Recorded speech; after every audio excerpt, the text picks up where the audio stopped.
Hello YouTube denizens, David Storm here with Retro Gamers Guild, and I have a build for you today.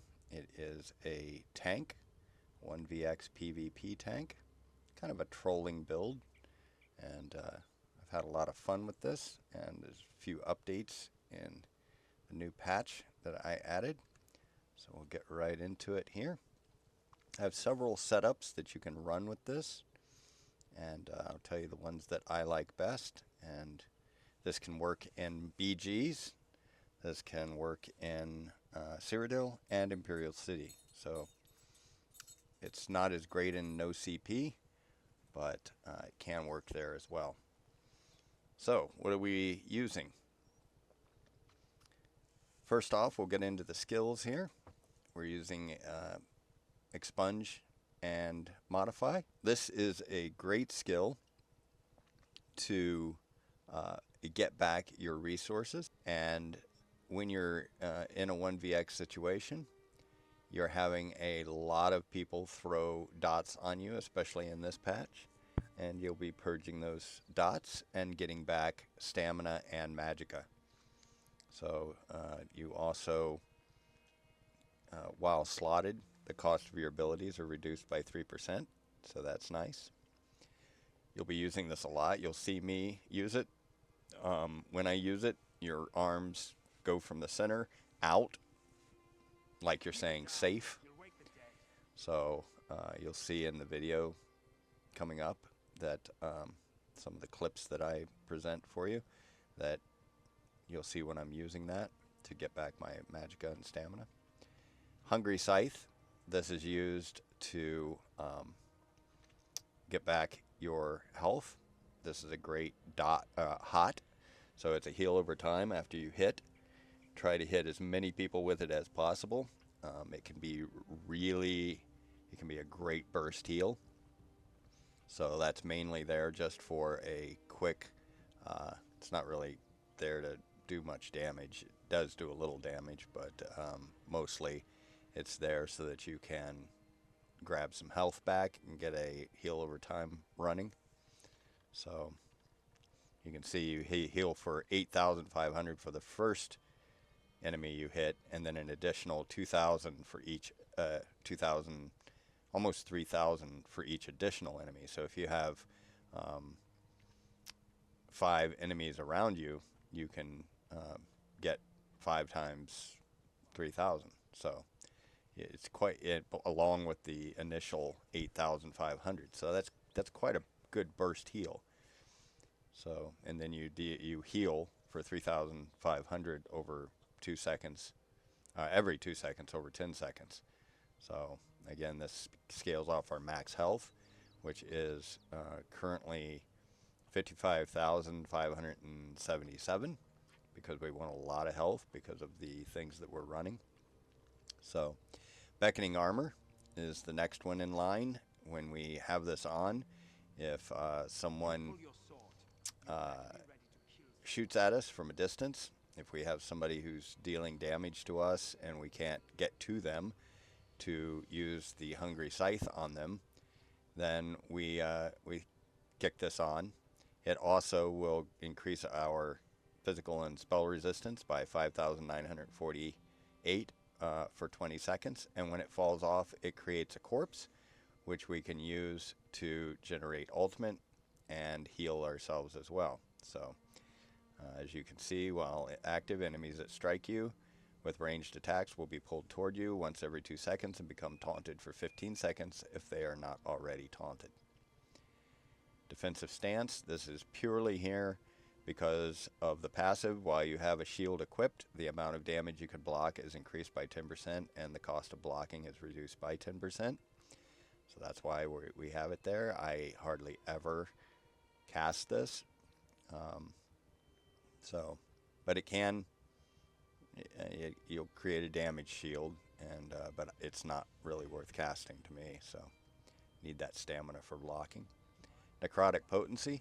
When you have a corpse on the ground, you use this, and it will generate 8 or 6 ultimate and heal you for 2,418 every 1 second over 2 seconds per additional corpse. And this also scales off our max health. So that's all these things scale off our max health, and so that's why we need our health as high as we have it. Agony Totem, this is great. You throw this down on the ground, and it starts to, after 2 seconds, it starts fearing people around you, which can obviously stop them from hitting you for a brief moment. At least it can give you a little break. But more importantly, the effigy at your feet for 13 seconds grants you minor protection, reducing damage taken by 5%. And allies can also activate it and cause the enemies to take more damage. Resolving Vigor, this is here in case we can't get them within range for a Hungry Scythe, or if we're running in between flags or running to another area, don't have mobs on us or whatever, we can pop this and start getting heal over time. So you also, after you cast it, you get Minor Resolve, increasing your physical and spell resistance for 20 seconds, so that's nice. Spirit Guardian, this is here, you try to keep this up because we're going to conjure a ghostly spirit, and that will take 10% while it's active, takes 10% of the damage that we receive. It's transferred over to the spirit, so it takes the damage for us. Plus, it creates a corpse on death along with our beckoning armor. So you get 2 corpses on the ground that you can use to generate ultimate and heal you at the same time. So this is a great spell. You try to keep this up at all time. So defensive stance is on the front and back bar, again because of that passive, so that we can block our damage, because when we switch the back bar we don't want that to drop off. And Sanguine Altar, this is here for the lifesteal that we're going to apply to enemies in the area, so that when they hit us, we'll be getting to the armor in a moment, but they're going to be taking damage from Harbinger, which will proc this. And you can also, when you attack with your Hungry Scythe, you'll also be able to get some health back as well. Plus, if you're in a group, allies in the area can activate the Blood Funnel Synergy, healing for 40% of their max health. Great spell to have. Ravenous Goliath, this is on both sides here, both ultimates. I use it exclusively. It gives me, increases my max health by 30,000 for 20 seconds and immediately restores 30,000 health. And then while transformed, your damaging light attacks restore 1,133 health, and your fully charged heavy attacks restore 2,834 health. You deal 3,156 magic damage to nearby enemies every second and heal for that amount. So these abilities scale off our max health, and when we go big, we're actually at 110,000 health. I think we double it. I can't remember. It's been a while since I went big out here. I'll have to do that, and we'll take a look and see what we're at. But yeah, you are really difficult to kill in this stage. So if you're blocking, we have 100% block mitigation with the current setup that I have, which is Black Grove Grounding and the Harbinger, along with Sirabane's Ward. So what we're wearing, I'm wearing Helm of the Trainee. We're wearing Black Glove Grounding Pauldrons, Black Glove Grounding Cuirass, and the Black Glove Grounding Gauntlets. Sirabane's Ward. This is a great mythic for us. We can't move, but while we have this going, we've got 30% block mitigation. So that's huge. We can block 30% of the damage. The health recovery, if we're with a group, their health recovery goes up almost 1,000. So that's also huge for our group, and it is a massive area of effect. 12 meters is big. So the black glove grounding greaves, sabatons, and then we're running ring of the harbinger, necklace of the harbinger, mace, shield on the front bar, mace, shield on the back bar. All of these items here are sturdy. So what that means is it reduces our cost of block by 4%, and that's important. So all of these are sturdy. Most of these are all max health. Cerebanes, I didn't switch that out because it's a multi-effect, and I think, yeah, my helm is also a multi-effect. So the helm of the trainee is there because it's giving us more one line of max health there. As you can see, 1,454 max health. It's one of the best. Helm of the trainee or any of the trainee are one of the best for a one item piece for health. And down here on our rings, it is infused with an enchantment of reduce cost of block by 324. So that reduces our cost further. Then we've got defending on our mace, and that increases our physical and spell resistance. And then on the shield, again, sturdy with a max health enchantment. For our champion points, I went with Ironclad, Duelist Rebuff, Enduring Resolve, and Bulwark. I've found these to work best for me. If you want to run something else, that's perfectly fine. And then you can see here what I've put in the passives. And then in fitness, Bracing Anchor is one that I use because, again, it increases the amount of damage we can block by 4%.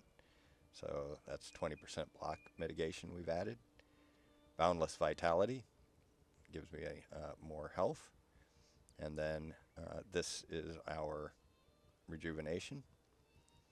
And Fortified. More armor means more, basically armor equals resistance. So this is more resistance for us. 1,731 armor equals 1,731 resistance. And these are the passives I put in the fitness tree. Craft tree, you can pretty much do what you want, but I did Gifted Rider, I did Steed's Blessing, Treasure Hunter, and Rationer. And these are the passives that I used. We're using the Lord for maximum health. I cannot complain, So but that does not seem to stop me. you can use whatever you like. You could maybe use the Steed if you wanted to get a little more speed because we're pretty slow. But yeah, I'm using the Lord for that. All points into health. It's giving us 49. Well, our food buff wore off, but let me get the food buff back here. We're using braised. Hold on a minute. Let me pull that out of the way. We're using braised rabbit with spring vegetables. That is a flat, cheap food. It gives us. One weapon is never enough in this line of work. Let me go into our inventory here and go to foods.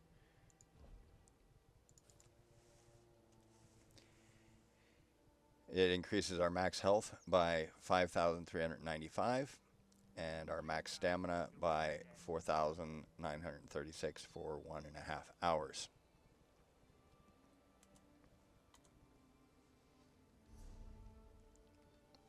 So, there we are. We're back to 55,577 health. Again, all points into health. We're at 20,000 stamina and 13,000 magicka. More than enough for what we're doing. Our damage, critical, penetration, all that really doesn't matter. We are at 28,000 right now, but it can get as high as 34,000 resist, both physical and spell. So, all right, we'll take a look at how this works.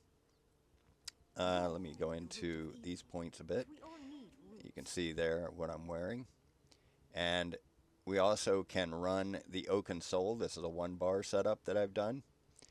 And I would highly recommend it out in Cyrodiil sometimes, or Imperial City, because you won't be nearly as tanky, but you will be mobile. So that means that you can go around obstacles. You can play ring around the center, of something, go around the stairs and so forth. You use break line of sight, essentially. Whereas with this setup, these two, because of Searbane's ward, you cannot move when you brace. So when I'm here, I can move forward and backwards, hit the buttons, and nothing happens. I am locked right here. But you can see how big this ring is. It is a really big ring. And so while I may not be able to move, that is you can really survive well. Now the other way that I run this is with Leeching and Harbinger instead of Black Grove. Before this patch, I was running Leeching and Harbinger. But once this patch came out, I wanted to try the Black Glove grounding, and it was pretty amazing. So what does this set do? Let's take a look. So you have 4% healing taken, you have max health, and then after taking direct damage 3 times within 5 seconds, you create a 5-meter area for 10 seconds that grants grounding to you and group members, reducing the cost of roll dodging by 20% and increasing block mitigation by 12% for 15 seconds. So that block mitigation is really what you're looking for here. The roll dodging might be really nice for group members, but for you, it's mainly that block mitigation right there. An interesting thing is that you can actually move with this gear on, with Searbane's. You can roll dodge, but you cannot actually walk or run. You can roll dodge, but I would not recommend it. It's a waste of stamina. You use a lot of stamina doing that. So I would just find a spot, park yourself. This is really great for flag games or taking the flag in Imperial City, because you just plant yourself there and wait it out. So you'll see some of the clips of waiting it out. So let's take a look at you can see right now my block mitigation is 94%, and my spell resistance is 28,000. So let's go over here and toss down some buffs here. They just procced it. So now you'll see I have that white on the ground is the Black Glove, and you'll see I have 100% block mitigation. My spell and physical resist is 34,000. And again, that can go up. So let's take a look at how that can, let's take a look at how this can go up. If I hit my heal here, then hit this and take a look. Now we're 37,518 spell resistance and physical resistance with a 100% block mitigation. So switch back over to the front bar here and use the Hungry Scythe. And you can see on the left there, the Hungry Scythe is doing 2,000 hot for me, heal over time.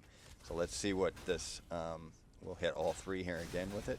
7,759 heal, and you can see they're not doing anything to my health, but we're going to can't really use Purge and Modify right now because they're not really doing anything to me that would warrant it. So let's go over here and see if these guys might be able to do something that I can purge so that you can see it. Actually, wonder if I stand in this. Split up. Nope.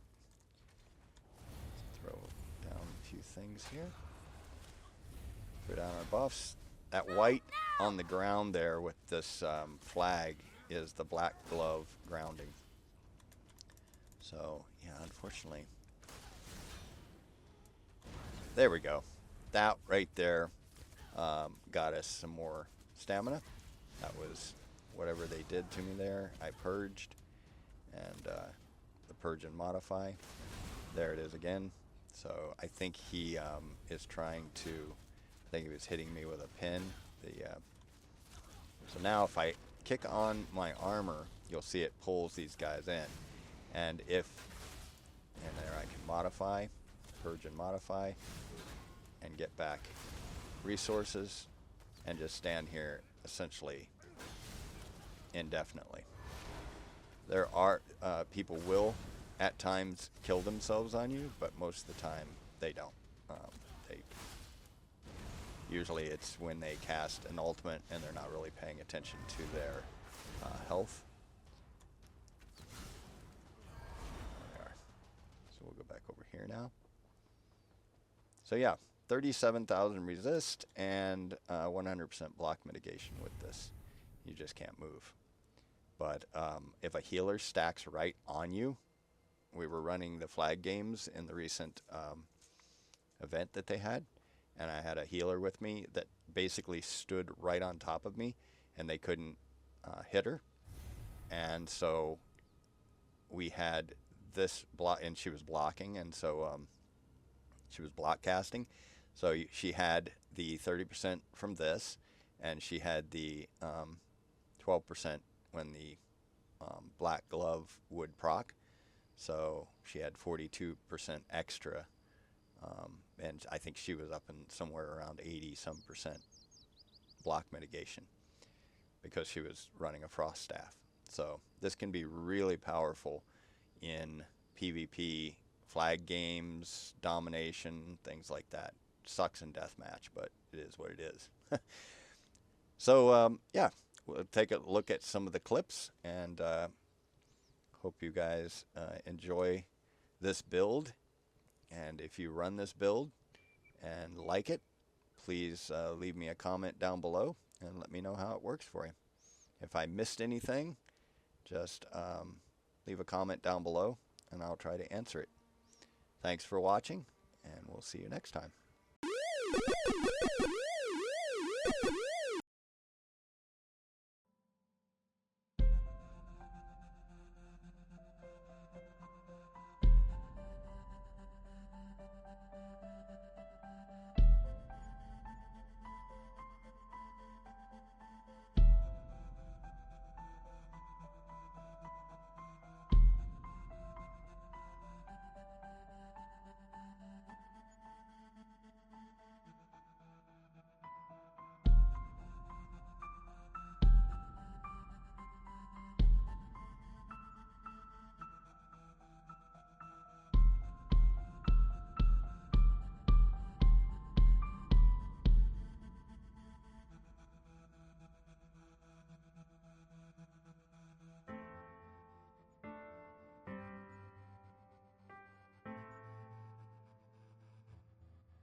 4 hours later.